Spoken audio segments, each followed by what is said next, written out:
What is going on today, guys? Welcome back to an episode of WN, your source for the music and music production news. We got some interesting stuff to talk about today. Spotify is f***ing us once again. Wow, surprising. And we have a free library for Audio Modern SOUNDBOX, as well as some new plugins. Before we get started though, make sure to hit the like button, subscribe if you're new here. Let's shoot for 1,000 likes on this video. Another day, another chance for the big bald brain man, Daniel Ek, to ruin our Spotify lives. It looks like they're gonna add something very odd and exploitative to Spotify in the near future. It looks like the Spotify remix wheels are in motion. DIY distributor terms are adding expanded derivative work permissions. Yeah, it already doesn't sound very good. So apparently DIY distributors such as CD Baby are updating their terms with expanded permissions for derivative work. So multiple artists and managers have reached out with word of the adjustments, and it is appearing on TuneCore, DistroKid, CD Baby, and possibly others. These people reached out for comment, and to no surprise, they did not get a response. Why would they get a response? This is sketchy stuff. For those of you who don't know, Spotify has been very anti-artist and musician for the longest time at this point. And it's not just because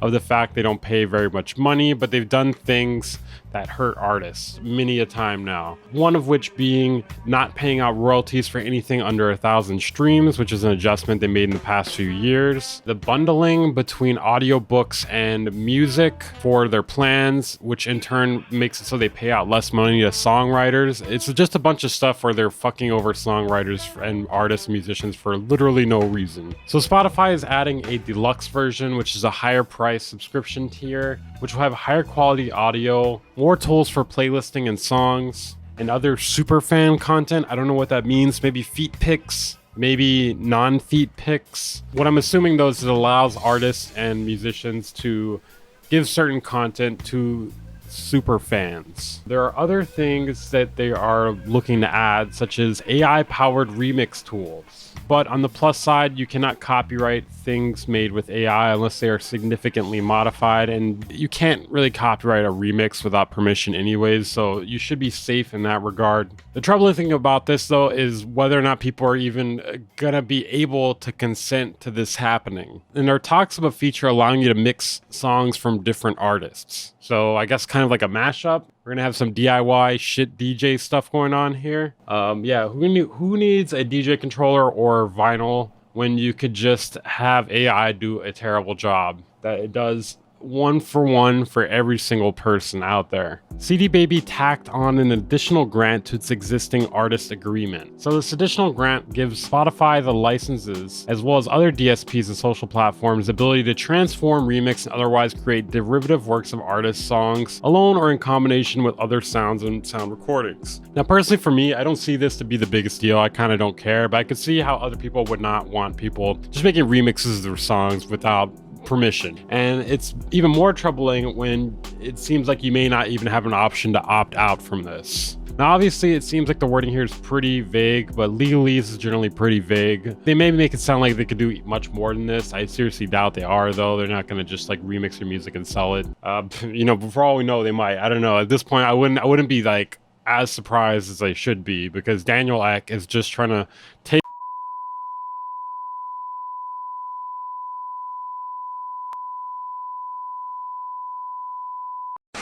These clauses have also began to appear in publicly available artist agreements from TuneCore and DistroKid. So these term updates are still ongoing, and Spotify hasn't publicly revealed the expansion specifics. And there are definitely questions about whether or not you'll be compensated for the remixes. I mean, if it's something that people aren't gonna have to pay extra money in order to do, I mean, it could just be a free thing. I'm not sure what exactly the copyright law is around that. I mean, they may not even like put it in the agreement that we have to get paid for it, even if it makes them money. So yeah, let me know what you guys think of that. Is this good news? Do you want your music remixed and mashed up against your will? I know it's great news for me. I mean, they can't make it any worse, huh? Am I right?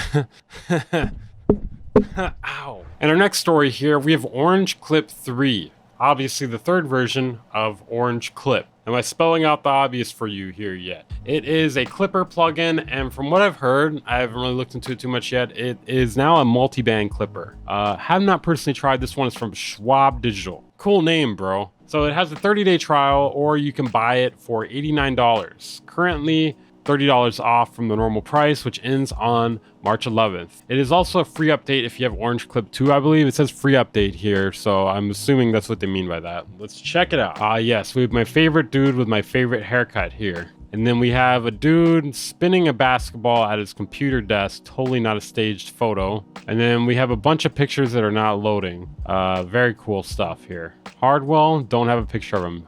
Greatness Jones, that is one of the worst names I've ever heard in my whole life. And this is coming from a guy named Weaver Beats. We got Midi Jones. These are not real people. There is no way there's someone named Greatness Jones and then you put him right next to a guy named Midi Jones, and I'm supposed to believe that. Oh, my internet went out. Well, it is actually me. My internet did go out. My internet is out for some reason. Some of the features include bypassable clipping, per band dry wet control, post clipping volume faders, that's pretty interesting. You can kind of change the balance of the different frequencies post clipping. You can open old sessions with it. I'm always glad when a software lets you do that. It's one thing I've always fucking hated about Contact is when they release a new version of Contact, all your old shit break. Unless you keep the old version installed, so you're gonna have to keep it installed forever until you finish that project. Which for me, that is literally forever because I never finish my projects. Unless it's me mixing for someone or something. Because then there's a deadline. But when it's my own shit, it never gets finished, alright? If you wanna check this out, it'll be linked down in the description.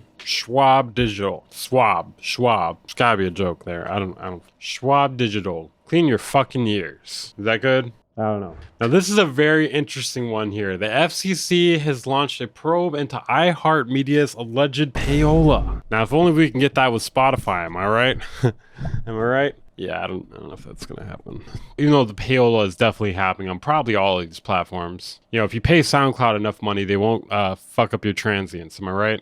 These are all jokes, by the way. I mean, well, some of this is probably true. Not that one. That one's definitely not true. But all this is jokes. For liability's sake, all of these are jokes. Even the ones that aren't funny. This whole thing is just a joke. This is all just a joke. So for those of you who don't know, iHeartMedia is a radio, and apparently they've been offering airplay as leverage to book artists, which apparently violates laws. Now, it's a no-no. You don't want to do that. So US law stipulates that any payment made to a radio station, including payment in the forms that are not financial, must be disclosed as sponsored content. Trading appearance for airtime without disclosure is illegal. So one of the events in question is the upcoming 5 iteration of the iHeart Country Festival, something I could not give less of a shit about. As iHeart finalizes its approach to this particular music festival, I want to ensure that it does so in a way that complies with federal payola requirements. In this letter, Carr asked 8 questions of Pittman, ranging from requests for information about the upcoming iHeart Country Festival to inquiries as to whether or not artists were manipulated into accepting reduced fees for their appearances. And obviously the company has denied any sort of wrongdoing. And our next story here, we have an affordable granular reverb. It's called The Texture. It's a reverb effect that blends a modulated delay-based structure with granular processing to create evolving textures. The reverb engine is built around a network of delay lines shaped by all-pass filters, introducing movement and complexity. So it's got basic controls, decay, mix, grain size, pitch. It's currently in open beta, and let's check to see what it sounds like.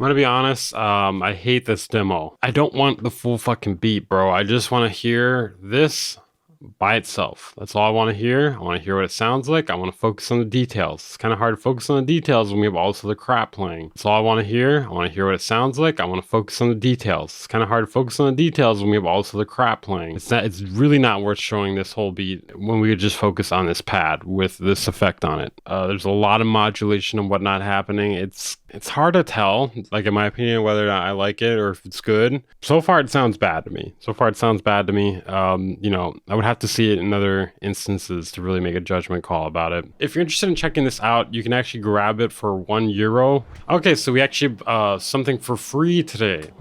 So for those of you that have Audio Modern SOUNDBOX, which is called a contact alternative, it has MPE support, I believe. That was one of the selling points of it. The interface is still kind of garbage though, just like all instruments like this, in my opinion. In some ways it's better, in some ways it's worse from my own experience. Anyways, we have a free library for it called Spectra. Supposed to be ambient electronic bliss. This was created by Signs of Life, Chris Bryant. He's an ambient music producer and sound designer. It comes with 30 ambient presets, drones, soundscapes, and effects. It's only 214 megabytes. They claim there are infinite sound combinations here. Yeah, that's legit, guys. Infinite sound combinations. 30 presets, by the way. 30 presets, but infinite sound combinations. Okay, guys, that is it for this video. Make sure to hit the like button, subscribe if you're new here to stay up to date with the music and music production news. If you think there's something I should do a deep dive into or do a review on, or hey, if there's some news that I missed, let me know and I'll check it out. Consider checking out my streams as well. They happen every other day or so. So turn on the notifications on my YouTube channel if you want to